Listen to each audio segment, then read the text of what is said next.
the worst surgeons that were just like, don't talk to me, I could be like, yeah, it's all right. I've had a hip replacement too. The rest like, wait, what? You had one? Like, hold on. Like, let's talk about it. I'm like, perfect. Yeah. What would you like to know? And like that opened the door for me instantly. So yeah, of course I dropped that I had hips all day long.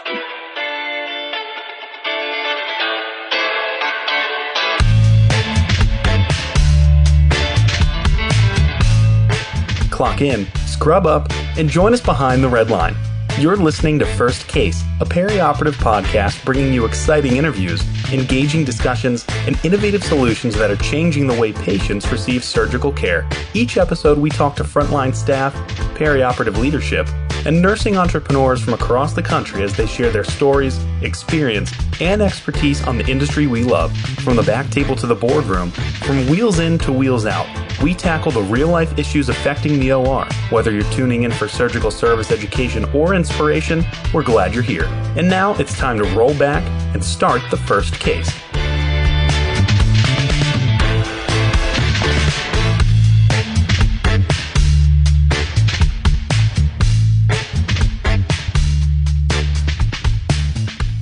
On this special release episode of First Case, we speak with Johnny Cafaro from Cafaro Consulting, and we are going to be talking about personal branding. We're going to be talking about the power of social media, but mostly we're going to get a story of Johnny's personal experience as a patient from a pretty young age, and then his development into becoming eventually a rep and what that experience was like.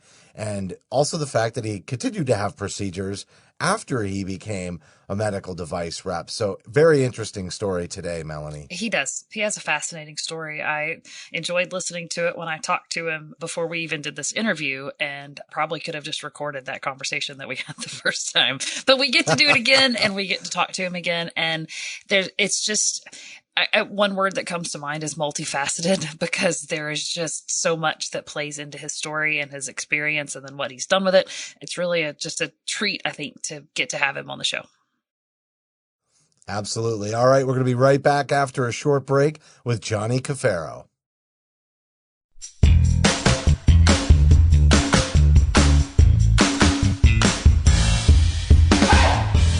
I'm Melanie Perry. And I'm Justin Poulin.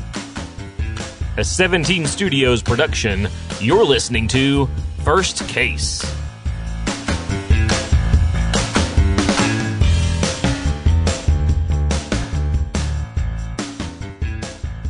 Joining us now is Johnny Cafaro from Cafaro Consulting, and honestly, the personal brand extraordinaire. You've seen him on LinkedIn. Now he's joining us here on First Case. Johnny, thanks so much for coming on the show. Hey, thanks for having me. Super happy to be here. Yeah, I love the intro. Appreciate that. Personal brand extraordinaire, man. I tried. Got to keep up with you guys.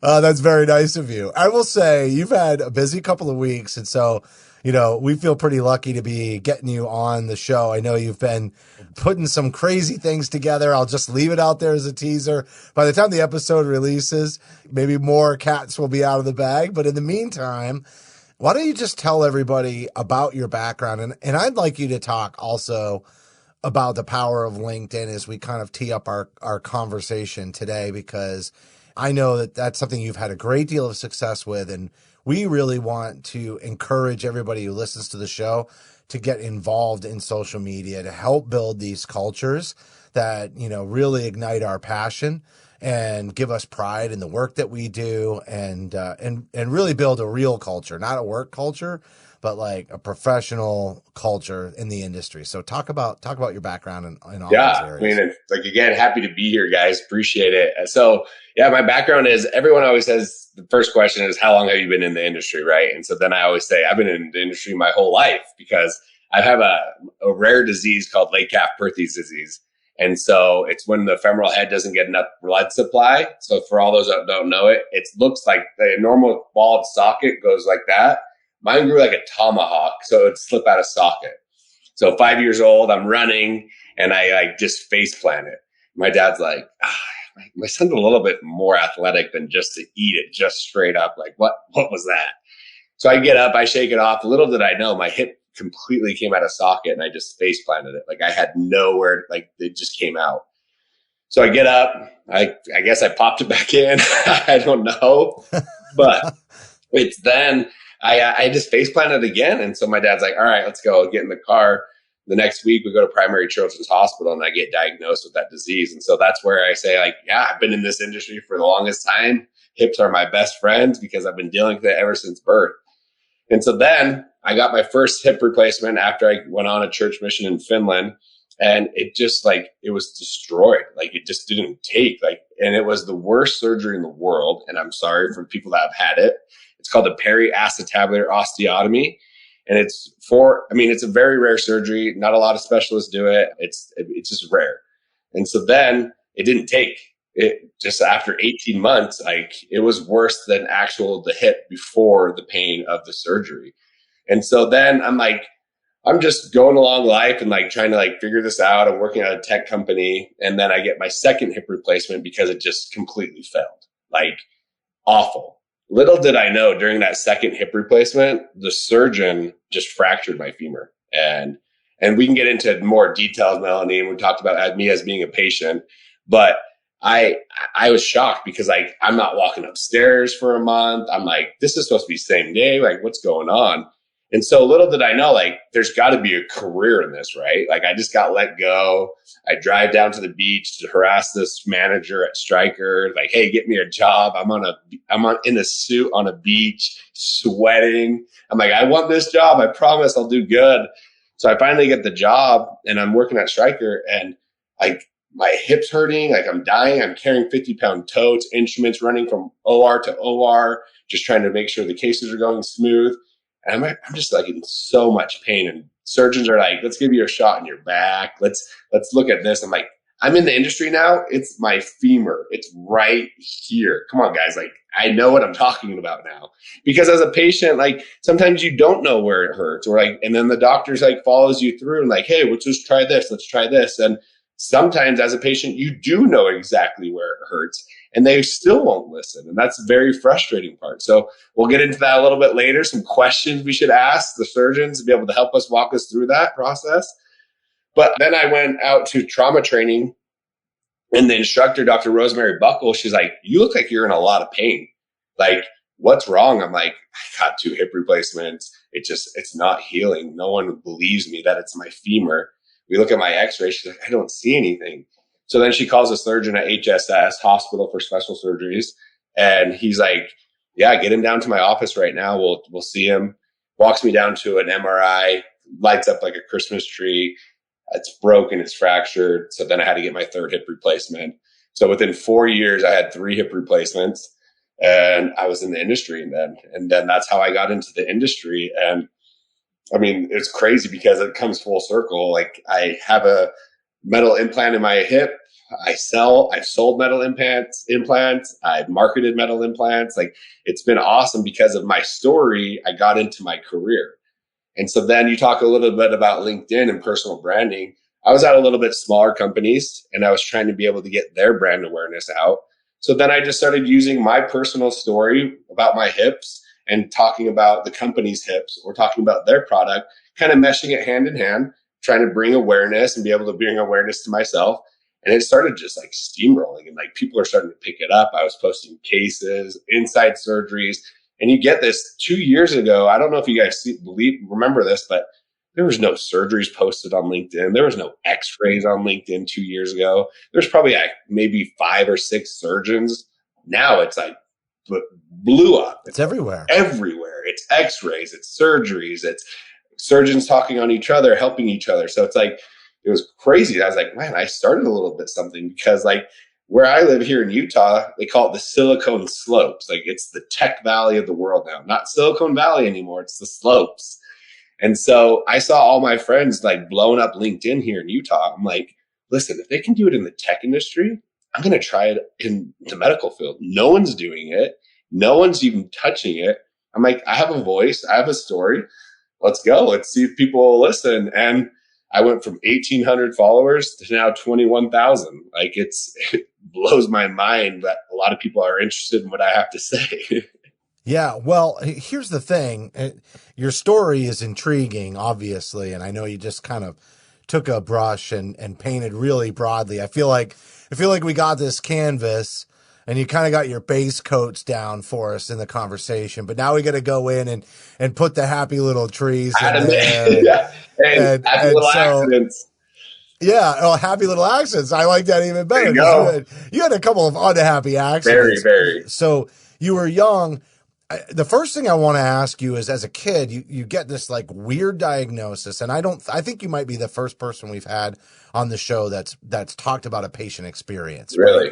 Oh, wow. But what is unique about you is that, you've supported these cases. You've worked in the OR as a vendor rep and had a lot of success in that area, but you were a patient long before that. And I kind of want to know, as like from a pediatric kind of patient experience, and then obviously, your adult experience, and with the surgeries and the revisions.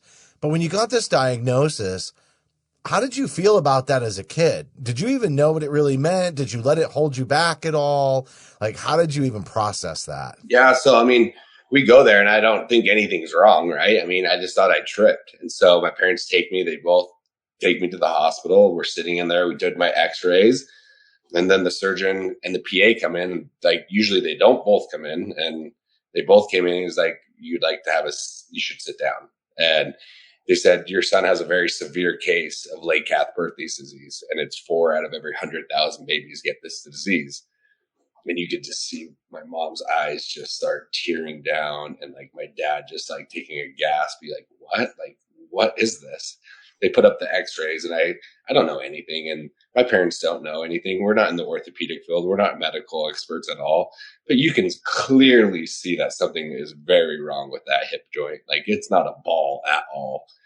And so like my mom's like super scared, like, oh my goodness, trying to hug me. Like, I'm like, well, what do we do? Like, what can I do? And so they gave us 2 options: to put braces on my legs, like Forrest Gump, or put me in a full cast for 6 months. And I'm like, good luck putting Johnny Cafaro in a cast for 6 months in a bed. Like, that ain't happening. That's not. My mom's like, listen, we got to take this kid off sugar already. He's not sitting in the bed for 6 months. And so we put the braces on. And I mean, I had them for 3 years. And I mean, it was rough at first. I mean, man, I got made fun of a lot, and I got called Penguin Boy. One night, my mom tried to hide them underneath, like she put them on over my underwear and then put my jeans over to cover them. So then like kids wouldn't make fun of me. But then I look at my mom, I'm like, Mom, they hurt. Like, they're hurting me. Like, I'm okay. Like, and so like it sucked for a bit though. And then I tried to run really fast like Forrest, and it didn't work. They never came off. I was like, come on, the movie's fake. I was like, it's not real life. And so, but then like as I got older as a patient in there, I mean, I went to Finland and just tore up my cartilage, -40 degrees. I mean, the cobblestone streets, walking 14, 15 miles a day. It was rough. It was hard. And so I came back, and that very first surgery, like going in there, like knowing like this is a very major surgery. They're actually changing your anatomy with this surgery. They rotate your femoral head, shave it, and then put 5 screws into the head to keep it from like shifting. And you have to wait in bed for 6 weeks for those screws to heal. I mean, wait, you laid in bed for 6 weeks? Yeah. I mean, the only way I would really get up was like to go to the bathroom and then go right back into the bed, because I had to be parallel to the ground for the screws to set. So Johnny, just real quick on this. Like, I don't think anybody hasn't picked up on your energy level at this point in the conversation. Like, seriously, what did you do with yourself for 6 weeks? You had just gone, you're backpacking, right? All over the place. Like you said, 15 miles a day. I mean, that's the kind of level of activity. And then all of a sudden you're laid up for 6 weeks. Like, I mean, what did that do to you mentally? Just because being somebody who's so active, I'm assuming that that's a big part of how you maintain like mental well-being and your positive attitude. Every morning I'm at the gym at 5:30. I mean, hitting it, making sure that I have my positive mental attitude going. I mean, endorphins going. Like, yeah, it was probably one of the hardest situations I've been in my life, mentally and physically, because those screw sets were really hurtful. Like, it just hurt. And then like I got in a really dark spot. this is not what I need to do. Like, I felt like it was just a cloud over my head every single day. And so then I started reading and I started picking up things that I love to do. And then what I would do is like, I would start watching a show, let's say like something like Vikings. And then what I would want to do is I wanted to dive straight into their history. So I would Google Wikipedia and I would dive in like, okay, who was the very first Norseman king? And then like dive in and like started working my mind a lot more. And then started just like using it and like using almost as like an exercise to be able to dial it in and then like write out paperwork and like write out assignments and like do things that I loved to do. Right. And so that really helped me. But like, man, I can't tell you, like, there's not a cure all for just sitting in bed for 6 weeks. I mean, you can play as much PlayStation as you wanted. You could watch as many movies as you want. But like, we all know how bad that was when everyone was doing it during COVID. I mean, you can't do it that long. Yeah, for real. As a patient, were you prepared for what that recovery was going to be like? Did you really feel like you were educated and prepared for the experience that you were going to have in recovery? No, that's a great question. No. Yeah. Absolutely not. Like, no one prepares you as much as you think they do for like a post recovery. Like, or like they didn't tell me how much pain that I was truly going to be in. Like, or how much limitation, or now that I have psoas tendonitis from 10 years ago, from this first, like, I didn't know this was going to change my whole anatomy. I would never have done it. It was never explained to me that way. It was explained to me in a way where, hey, this is preventing for you to get a hip replacement. I'm like, I would have much rather had a hip replacement right from the get-go than put this kind of surgery in me. Like, I'm a big advocate against this surgery. Like, I'm like, there's like a studied a paper on periasterotomy osteotomies, and how there's always people lost to follow up. They won't call me. I'm lost to follow up. Intentionally. Yeah, they just won't call. I'm like, hey, I got some info for you, but no, it was hard. I mean, they tell you, hey, you got to be in bed for a while, but then like you don't comprehend what 6 weeks is, and then you don't also comprehend that like you're in a lot of pain. So, and like you're just lonely. Like, there's only so much time people can come into the room and say, hi, what's up? Let's hang out. Let's watch a movie together. I'm like, I don't want to watch another movie. So there's nothing to do. And I don't want to talk to you because I'm in a bad mood.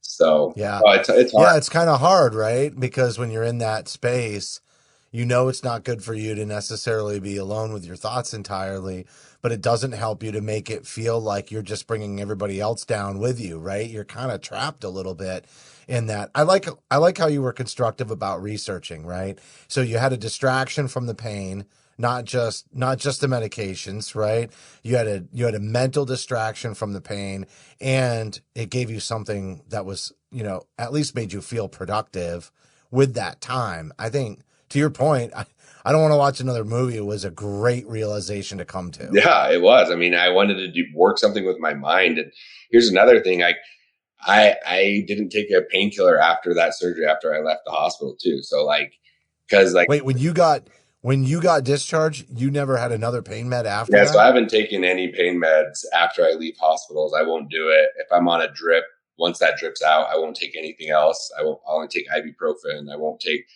there's my uncle passed away on some things like that. And so it's hard for me to be able to see that. So I won't ever be able to put myself in that situation, even though the pain is excruciating. I'd rather go through the pain than have that loss or agony that comes with addiction and all that stuff. So, yeah, you know, that's a very real concern for a lot of people. And we don't really talk about that as much, especially in the acute setting, right? Like, you know, that's kind of more on that outpatient, you know, recovery side of what happens after the procedures, that it's more of a, but nobody talks about it. Nobody, like, some surgeons, here's 120 Percocets. I'm like, you don't need 120 Percocets. Like, what, you're going to try to kill a horse? Like, what is this? Like, and then you get 3 refills. I'm like this should be checked. But like, it's hard though. Like, you don't know what's right for you. You're at the mercy of your orthopedic surgeon or your spine. Like, you're at the mercy of what they act like. And that's the hard thing. Like, a surgeon at the top and a surgeon at the bottom is still a surgeon. And I know I'm saying that, but like, come on, like, let's ask those questions. Like, doc, am I supposed to be on these? Because like, some people will just continue it because it says it. Like once you're out of pain, like people are not going to throw those things away. They're going to keep on it until they're out, right? Sorry, we're going on a tangent. It's something big on my mind, but I think it's an important tangent. And, a big part of this kind of bonus episode is to talk about, your personal experience as a patient. But you're right. I think there's no mystery to me, why that resonated on LinkedIn, but also how you were able to continue growing that because of your passion and your energy. And you obviously have, strong beliefs and convictions about why you do things and why, you feel certain ways. And I think, sharing that, I'd say thank you for that. Cause I don't think we always are thinking about that, unless we're working in more of an outpatient, kind of setting. And so I actually have some experience working as a drug and alcohol counselor. And so, so then exactly. Yeah. Yeah. I mean, it's what's 80% of addictions start with a surgery or a medical issue, because I mean, it's unbelievable. That's how it comes. And at the same time, I can't imagine going home after the procedure you had and only taking ibuprofen. I know. I have a very high pain tolerance, I guess. Yeah. So I want to kind of move into that. So like that experience there, that's when you start looking to get into, you want to be a rep, right? Yeah. And you want to get in and you want to do that. When you did your interviews and everything else, did you talk about your experience having the surgery? Was that a point of emphasis as you were? Yeah. I'm 24 years old and I've had 2 hip replacements. Like, I'm your perfect person to sell this. Like, let's go. Like because the reps were kind of annoyed because they're like, crap, this guy's got an in already. Like he's got a hip. But like the worst surgeons that were just like, don't talk to me, I could be like, yeah, it's all right. I've had a hip replacement too. The rest like, wait, what? You had one? Like, hold on. Like, let's talk about it. I'm like, perfect. Yeah. What would you like to know? And like that opened the door for me instantly. So yeah, of course I dropped that I had hips all day long. It would be like a disbenefit for me if I didn't. So when you and I were talking prior to this interview and we were talking about your experience becoming a rep, talk about that eye-opening experience that you had when you finally saw these surgeries from the rep perspective and actually saw what was going on, and you connected the dots with what was going on in your own hip and you see it all. What was that like for you? Oh, yeah. So, I mean, like the first time in there while seeing a hip replacement after my hip replacement, I was just like, wow, like I've seen a lot of these, but I haven't seen it after my hip replacement. And so like, because the periacetabular osteotomy, it's a different surgery. You're not really getting into the canal. You're not really broaching. You're not really like taking bone. You're just rotating it and putting 5 screws in. So it's not really invasive at all. And so when you're going to a hip replacement, it looks barbaric. You get a cheese grater and you're chewing up the acetabulum. I'm like winching over to the side. I'm like, that hurts. Yeah. Like, what is that? And then when they're putting the sharp broach down the canal, I'm like, my femur's hurting. Like, this is all weird sensation. Like, what is going on? And it was really weird. It was a very unique situation. But then I had a lot more understanding and more like compassion towards surgeons, because I mean, it's a big deal. And any surgeon that's even good can have a bad day, right? Something can happen, slip. I mean, we have so many different options or like different things going into the OR. I mean, we have the scrub techs, we have first assist, we have so many different people that are in there. We have a new first assist or a new scrub tech that's not like part of the flow yet. And so there's so much going on. So it's like, I can't fault him particularly because I know his intentions are always good, right? And so like for him to fracture my femur, I'm like, you did it on purpose. Like that, I can't have that feeling because after I did, I'm going to be honest, like I felt it. And then I finally get back into surgery and work again. I'm like, listen, I have more compassion. I get it. Like a hip, like everyone says a hip's a hip and the knee's the harder, but like the hip can get like quick. If you do a few things, the hip can go south really quick. But like seeing it as like in the smells, it was just like, this is too much. Like I got to step out for a second. And so then I stepped out, gathered my breath, and then just walked back in and did another 7 more hips later on that day. And so like you just don't get to sleep. Like you just go. And so Yeah, it was a very unique situation. I can only imagine being able to suddenly see it through the eyes of a patient, but being in the room and watching it, and suddenly that understanding, but also that empathy is just, I mean, Right? It was like full spectrum. yeah, just across the board. And I can tell you, I have gone running for cables more than once when we have fractured a femur or something has happened, and it's never intentional. It's never on purpose. But I mean, physiology and things, bone, how things happen, sometimes it just does. And we got to fix that too. But in your case, it was missed. And I can't imagine the pain that you dealt with because of that fracture and it not being dealt with. I'm sure it was miserable. I mean, think about like carrying 50-pound totes on a fractured femur. Like, think about running from OR and your femur is just lit. And I'm like, what is going on? Like, no one, like x-rays are showing nothing. Like, why is this fractured? Like, I don't understand. Like not fractured. Like, why is there so much pain in this femur? And like going up the stairs and like going down the stairs, like I felt like I putting on a sock. Like, it was so difficult putting on a sock, putting on underwear. I had to make sure that I was like holding on to the side so I could be able to have my balance. I'm like, cause if I would just put all my weight on my left leg, it would just collapse. So I'm like, I couldn't do it. And then I couldn't go to the gym. And then there's my mental health again. Like, it was so bad that it messed up all my levels, my thyroid level, my HCG, my testosterone. I can now no longer produce my own testosterone because of my fight or flight, my pain. It shifted so much that I have to get pellets now every 4 months to be able to produce testosterone. And so it's like, there was so much that happened during that fracture of that hip. It's just more than just like redoing my surgery. It messed up my whole levels. Yeah, your whole physiology got out of line. Yeah. You learned a lot, though, in the process, too. And what patients, I guess, should be asking, the questions that patients should be wondering about. And through your lived experience of all of this, there are a lot of things that the general population, they're just not aware of. They don't know what questions to ask. They don't know how to maybe advocate for themselves when they are perpetually in pain, perpetually hurting, and they're just getting told, you just need a shot in your back, you're fine, or whatever. So what is your advice to the patients as far as advocating for themselves, but also what questions do they need to be asking, or maybe what do they need to be aware of? Yeah, no, I mean, every patient should be asking questions, right? They shouldn't just go in with blind faith anymore.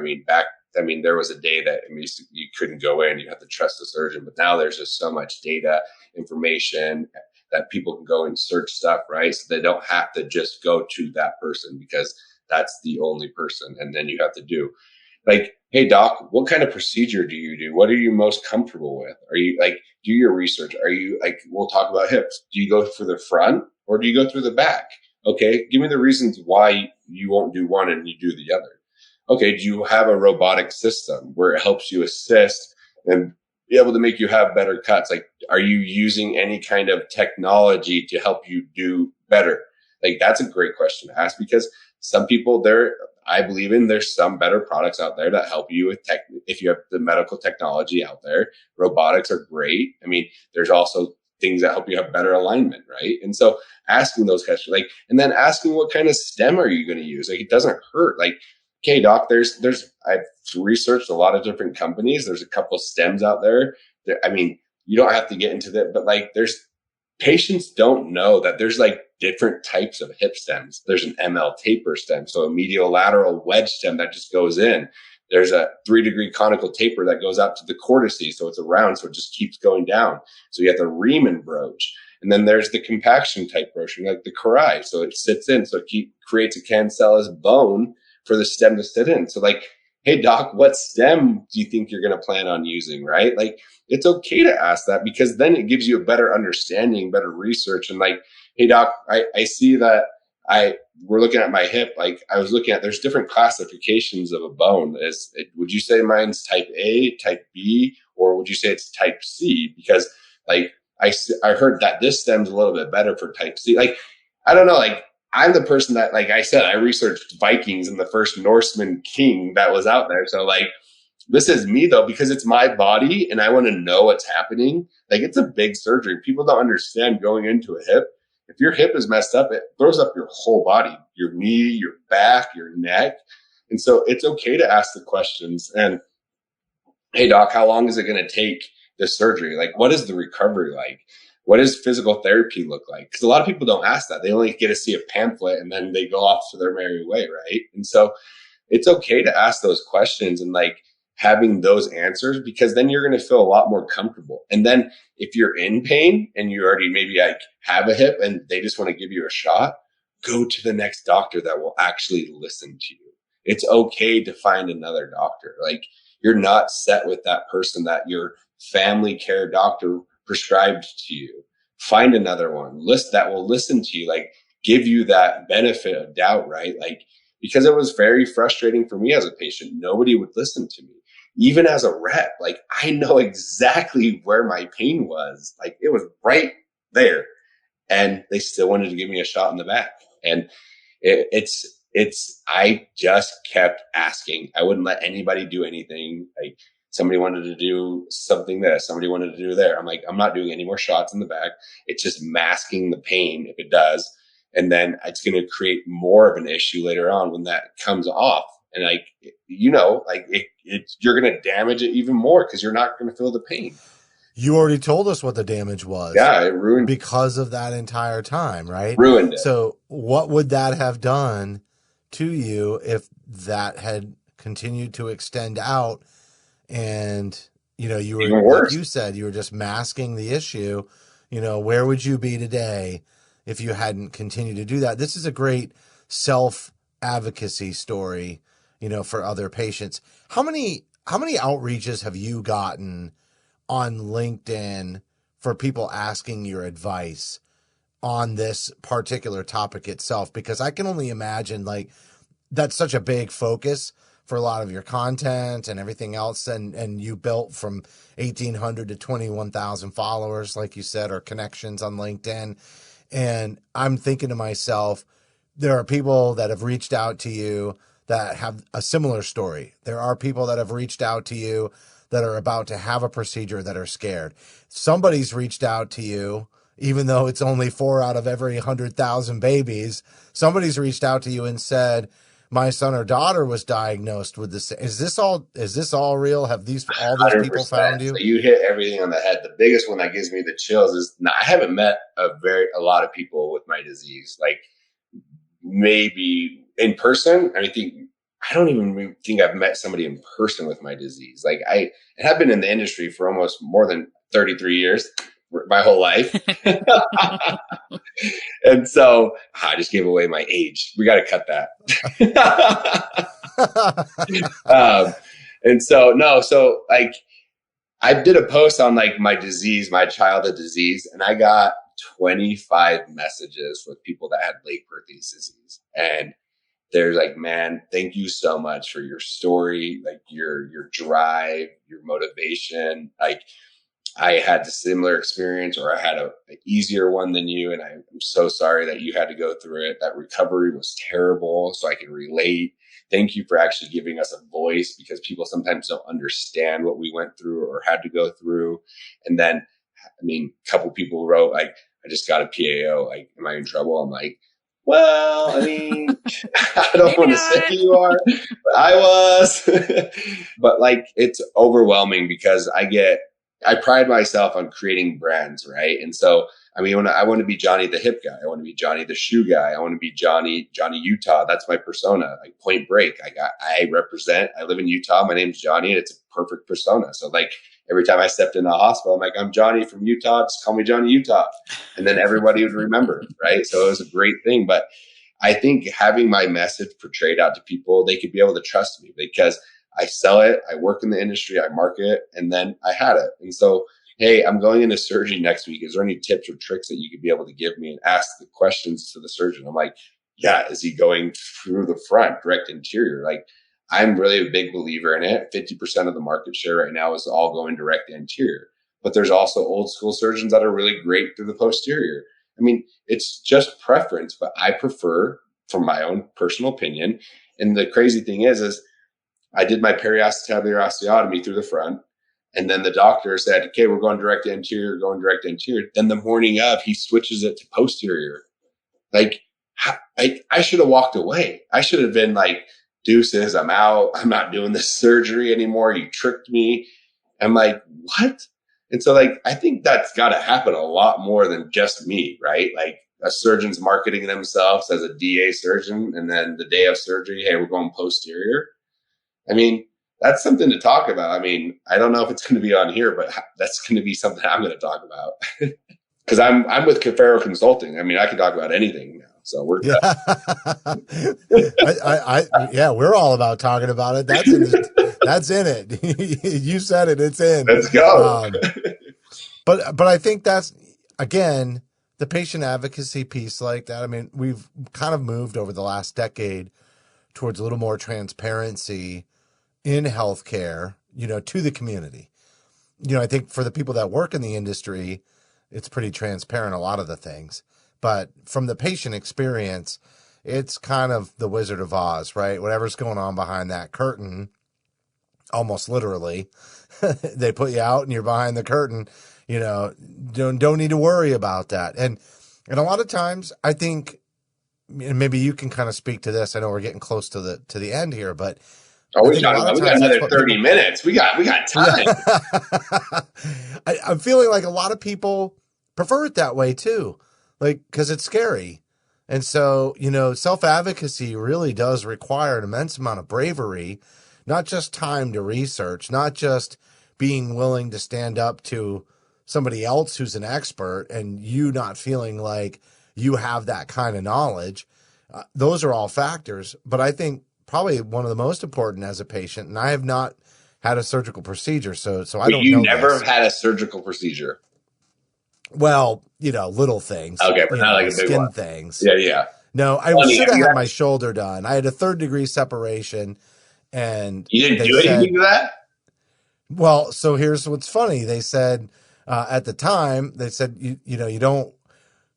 Normally, we would have done like a reconstructive procedure, but we've started to see that people get the same mobility. As long as we don't keep you in a sling too long and you do the right kind of PT, that you won't lose anything. You know what's funny? That was my left shoulder. It's the right one that's bothering me now. And I don't think it's a compensation thing, So anyway, I've got a really weird, my clavicle's kind of sticking up.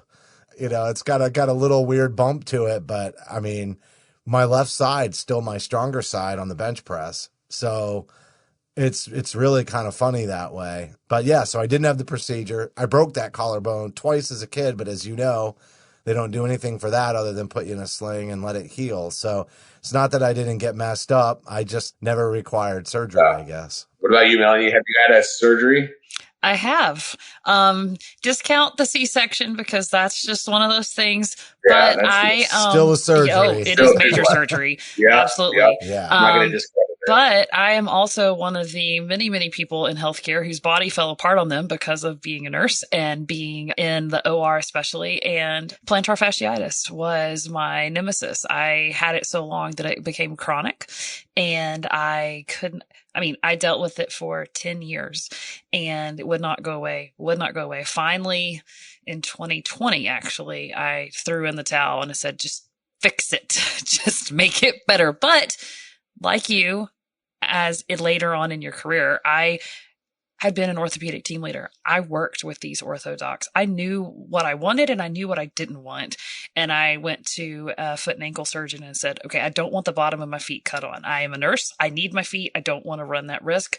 So let's just talk about a gastroc recession and see if that will solve the problem. Most patients don't know to ask for that.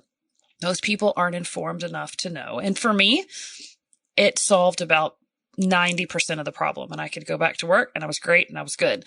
But when I was able to advocate for myself because I knew what I wanted. Now, just like you, I did not know the recovery was going to kick me in the butt because I had bilateral gastrocs done.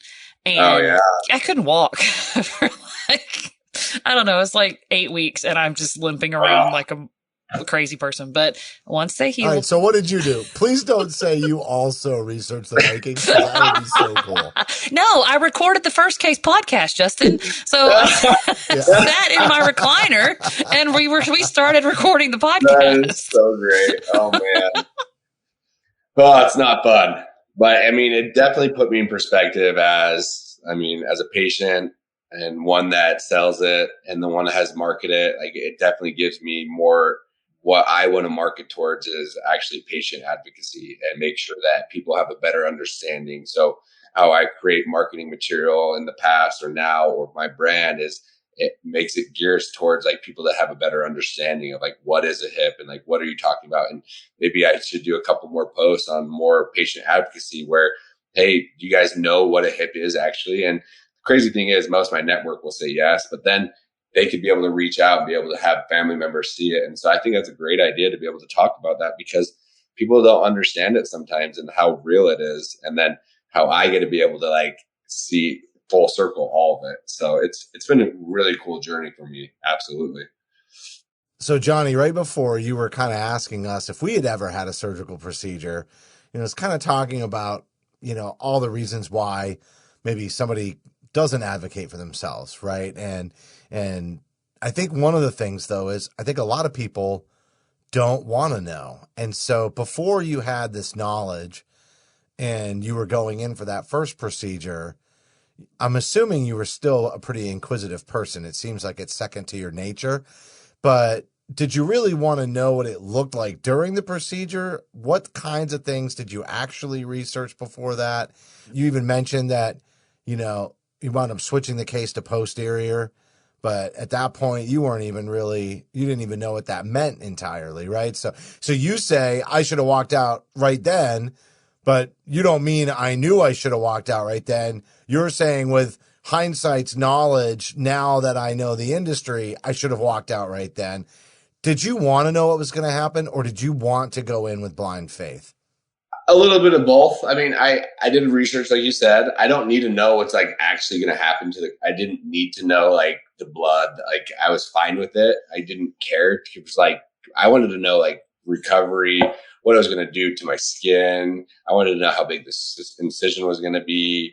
I mean, I wanted to know like those kind of things, like how I was going to was I going to be able to play football soon? Like, I mean, I was what, 20 on my first one. And like, so I was still a young, super athletic person. And so I'm like, what was I going to be able to do to be able to like get done with this? But like hindsight 2020, like I want to know what type of bone I have in my body. Like, I would have want to know. And I would want to have known what direct anterior or posterior went, because when he said, hey, we're going to go through the back instead of the front, because I was doing a lot of research on the front now, direct anterior. Then I was just like, I was set in my mind, that's what we're doing.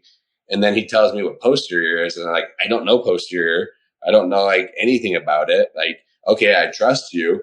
But now going back, like, that was a longer recovery. I mean, you're cutting bigger muscles back there. Like, you're cutting a lot more. Like, it's just a longer recovery. So like, I would have just left. And like, he blamed it on scar tissue. I'm like, you cut through scar tissue. What are you talking about? Like, I know all this now. Like, you are a liar.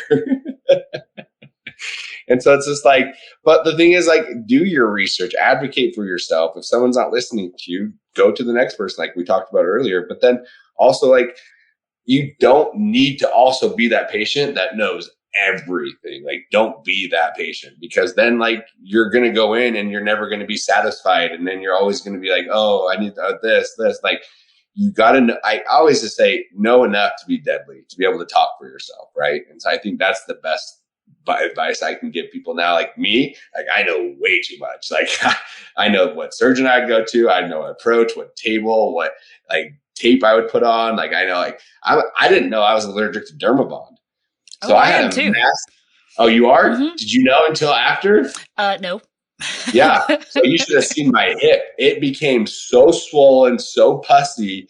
And I wanted to scratch it so bad because I got allergic to Dermabond. It's the adhesive from the bandage. I was allergic to that medical grade glue, basically. And so I had to take so much Benadryl. So like I have stories upon stories. We can't even get into what I have had done happen to me. And so then they thought it was infected and that we had to rush me back to the hospital to check it out. I'm like, what is going on? Like, this is insane. Like, can I catch a break, please? But like, just know enough to be deadly. I feel like that's like, know your allergies, know like a few things that like recovery, your type of bone and like type of stem. And like, are you going to use robotics? And like, I feel like that can give you, and the procedure type, but like that gives you enough knowledge to be deadly to ask a few questions. But you don't need to know like, hey doc, so how much bone are you going to cut off my femur? Or how much are you going to grade out my acetabulum? Because I just got to know, is it like 2-3 millimeters? What are we talking? Yeah. I think sometimes patients though too are afraid to ask questions because they don't want to be belittled. They don't want to be demeaned. And we've all had those experiences with, not just in the medical field. We've had those experiences everywhere where we ask a question and we genuinely just want to know an answer. We're not trying to be that person, but we genuinely want to know so that we can make an informed decision. And as much as in healthcare, we are taught to enable the patient to make an informed decision, a lot of times it boils down to just do whatever I'm telling you to do. And we don't actually give patients the time to make an informed decision. And we don't give them the information so that they can feel informed. And them feeling informed means they get to ask questions. And so there's patients, anyone listening to this who is going to be having any type of procedure done needs to feel that they have the right and are empowered to speak up and ask questions. I mean, maybe your best bet isn't to say, well, I Googled this and it said this, because nobody likes a sentence that starts with, I Googled this. I know. No okay? one does. Don't do that. But do your research, do learn, do study, do find out what's going on and ask those reasonable questions that are important to you, that you really want to know about, and make sure that your fears are allayed or that you feel well educated before you do something altering like having surgery, for sure. Yep. No, I agree. You got to. It's the most important thing. All right, Johnny. I want to kind of get into, final thoughts here. And, you just said you guys don't even know everything that happened to me. But what is being left out of this conversation from a patient perspective, from your personal experience perspective, or even, just the personal branding and the power of social media? Like, those are the three areas that I think we really kind of dove into today.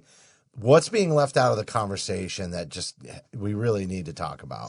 Yeah, I think it's a big topic right now, but you nailed it right at the very beginning, Justin, is when you said, how is your mental health? And people got to be able to talk about that and be able to have open conversations. Us men, we're manly. We don't want to talk about, we have egos. We don't want to say, hey, we're struggling or we're depressed or we're having like issues and then we're sad or like, it's funny if I said, my brother's like, hey, I'm pretty sad. I'm like, why?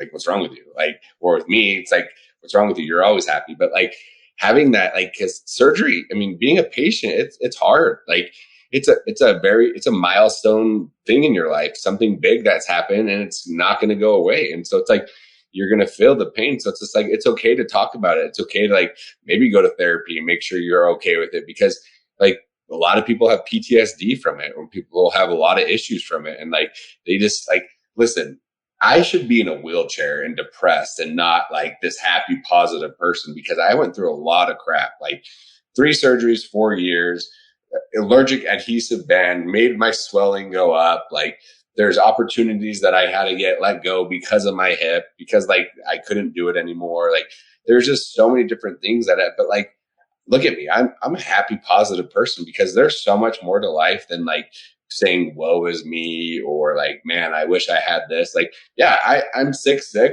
I wish I was in the NFL playing quarterback. I'm not. And that sucks. But like, I'm not going to dwell on it. Like, I got to be in a career now where my hip is helping a lot more people than I thought. And it's helped me. But now I get to tell a story. And like, be that person to be a positive light. Like, you're going through surgery. Everyone has, except Justin. Right? Weird. Lucky him. But like, everyone has had some type of medical or something's like help them give back. And like, I think that's the biggest thing. And that's where I'm tying in my personal brand is, I feel like if you guys follow me and we're all connected, we talk a lot through our LinkedIn.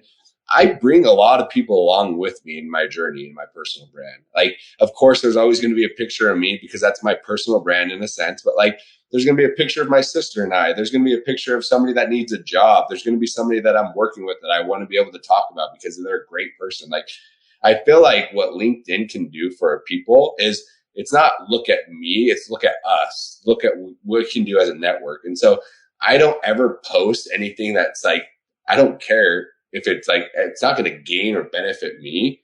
I want it to help somebody else. And that's my mindset. Like, am I helping somebody today with this post? Or am I just talking about myself in a manner where, look at what I'm eating today? Like, you know what I mean? Like where I'm at, or like, 'cause that's my true intent. I want to help because I didn't have that help back when I went through my stuff. I didn't have people in my corner because I wasn't there. I didn't have it. Like, LinkedIn wasn't there. I didn't have like a platform to be able to have people help me or like, man, I'm struggling but like now, like with this network, like I've got so many people in the medical field, so many orthopedic surgeons, so many people. Like I told my story in one of the posts and so many surgeons reached out, man, I'm so sorry this happened to you. Oh my goodness, this is terrible. Let us know if you ever need anything. And like all these things. And like, that's how I tied my personal brand in. It's like Johnny Utah, Johnny Shoes, Johnny Hip, like Johnny Cafaro, like that's my brand. And so like, I feel like I'm not tied. We got to be careful because if people are listening, like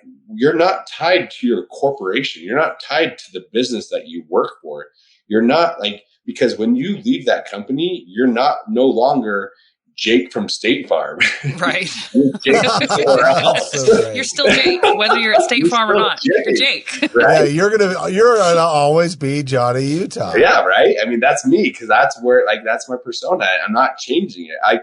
I'm not Johnny from Medtronics. I don't work there. I'm not Johnny from like, you know what I mean? And like that's where I was so important to create that brand because I looked at our industry. I'm like, wow, why are surgeons the only ones that get talked about? Like, why can't we have the middlemen, the people that are on the ground, like doing the work too, showcase? Like half the surgeons don't even know what vendor reps do, right? Like they just know that they turn around and there's an implant and it's ready to go. They don't know it took 3 or 4 days driving from Iowa to Oklahoma through a blizzard, hurry and check it in just to have a hole in the set. Like they don't understand that. Getting in there at 5 o'clock, you guys all know it's rough out there. And so like, it's cool to be able to talk about it. And then other reps chime in. Yeah, man, I know exactly what you're talking about. Like that's like, and then the surgeon wrote back, he's like, you guys do all that? I'm like, yeah. And you do it while you're wearing paper scrubs too, don't you? Yeah. Or paying for the paper scrub.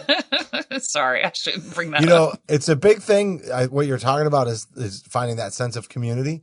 And we've heard so much about like the dangers of social media and the negative side of it. But what I really like about the picture that you're painting that definitely exists is there's a really good side to humanity that exists on social media as well, where people are willing to reach out to perfect strangers and offer help and support. And, you know, a lot of times I feel like, especially, you know, I've got, you know, kids in high school and, you know, I worry about the dangers of social media at that stage of their lives. But I can tell you as a grown adult, you know, who has a, you know, profession and is, you know, utilizing social media to connect, you know, not always with like-minded people. I'm not even looking for that. I'm also looking for perspective. But I have found that the power of that network is offering much more support than it is criticism. And you just gotta shed the unprofessional criticism, the non-constructive criticism. But some of the criticism you get is constructive. It can make you better. I love opinions. And you've got to take that too. Like opinions are good. Like you need people's opinions. Like you're not going to agree with them, but thank you for your opinion. I wouldn't even thought about that way. That's a great perspective. You don't need the people to come in and harass you. You don't need listen, I've had some people come on my posts and say some funny things. I mean, come on, like it's social media. They can think they can say whatever they want. But like you just said, I feel like LinkedIn provides a lot more positive atmosphere where a lot of people want to help. Like just today, there was a post. I went to lunch with this guy named Brandon and he reached out to me and I didn't know who he was here in Utah. And I had actually a free 30 minutes, which I never really do. And I'm like, yeah, I'll call you right now. And then I called him. The last 45 days, his engagement went skyrocketing. You guys should see the post. Like 45 days, his like followers went up by 45%. He had 300,000 impressions. And he's just like, thanks, Johnny, for giving me a few tips. And like that connection right there. And then let's go to lunch. And then he throws a picture up of me, thanking me. And then it just builds up the network and like, hey, Johnny's here to help. And like, even when I'm going through some crazy stuff in my life, like I just left a company that I was just at. And I mean, for a lot of different reasons, but like now I get to step out on my own and help a lot more people because I'm not restricted by company guidelines. Yeah.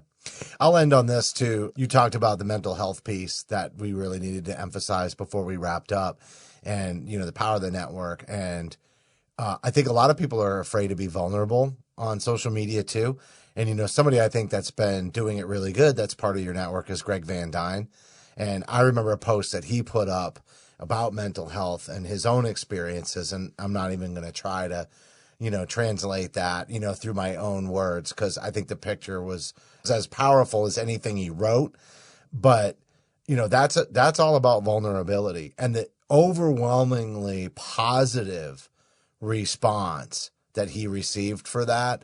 And, you know, thank you for being, like, literally people were writing, thank you for being vulnerable and calling attention to something that, to your point, so many people just kind of squash down.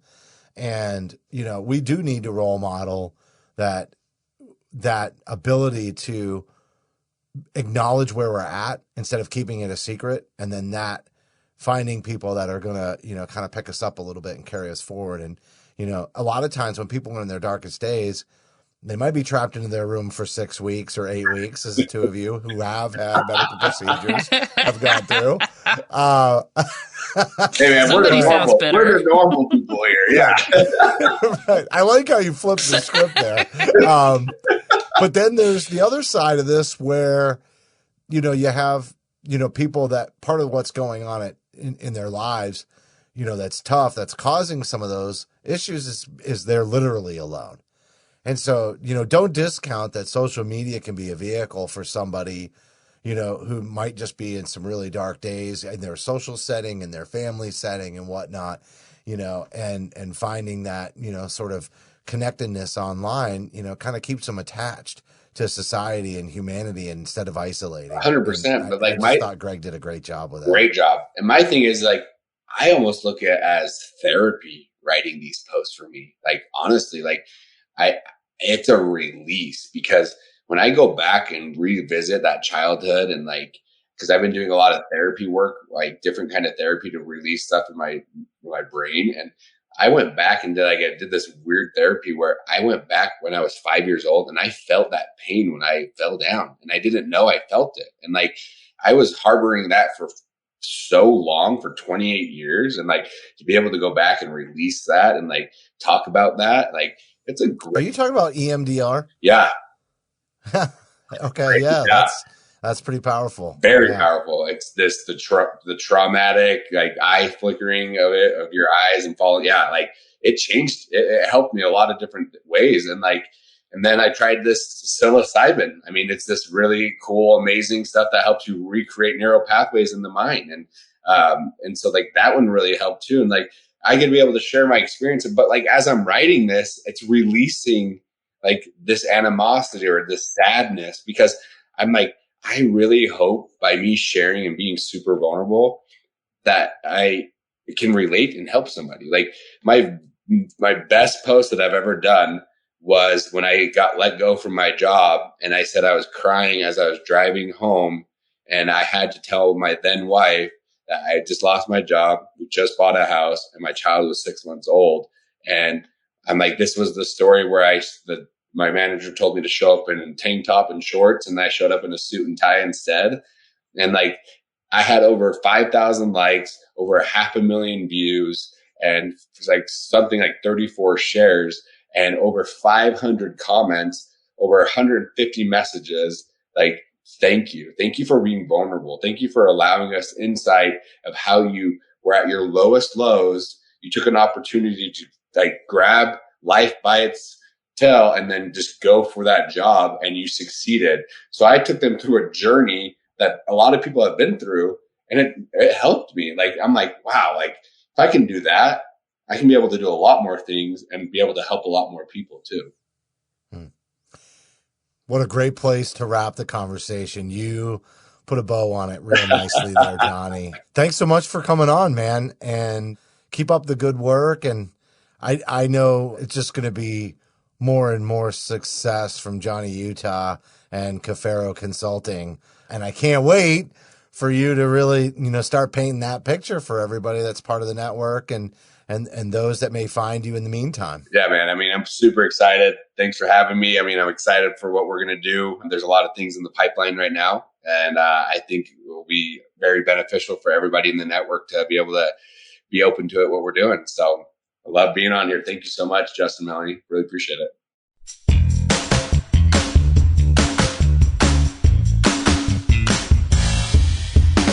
That was Johnny Cafaro from Cafaro Consulting, and I introduced him as we kicked off the interview as a personal brand extraordinaire, but really, he does know a lot about creating a personal brand. He's done a phenomenal job on LinkedIn and a lot of motivational content, and I really like how he's connecting the network. But today, we just talked about his whole patient experience, his whole story.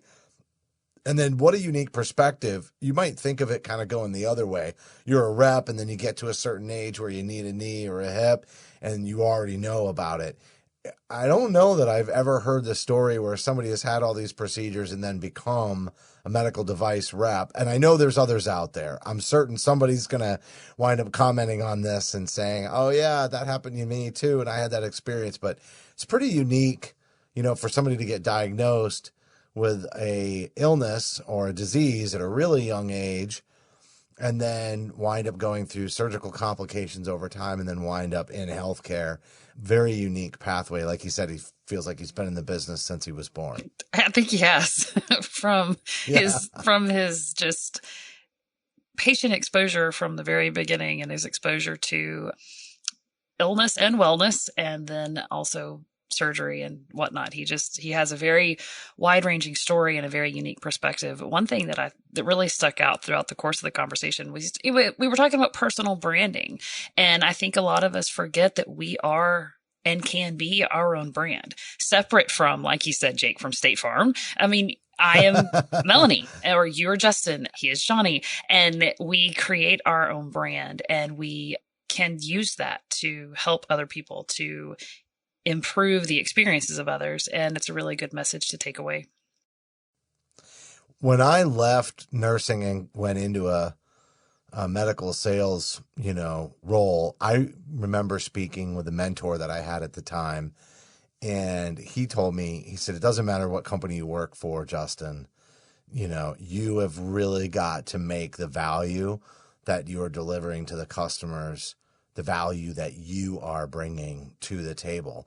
Because if you rely on the company, they're going to have hiccups at some point, and you're not going to weather that storm unless you're bringing, something truly extraordinary to the table. And that has a lot to do with the kind of the vulnerability conversation, but also, there's a lot of other things that you put into it: preparation, competency, the willingness to connect your customers to other vendors or companies or potential solutions that aren't related to what you do. Those are all value points that vendors can bring to the table. So this was a really cool little special release episode. Really wanted to highlight Johnny's personal story and talk about patient advocacy, but from a self-advocacy standpoint.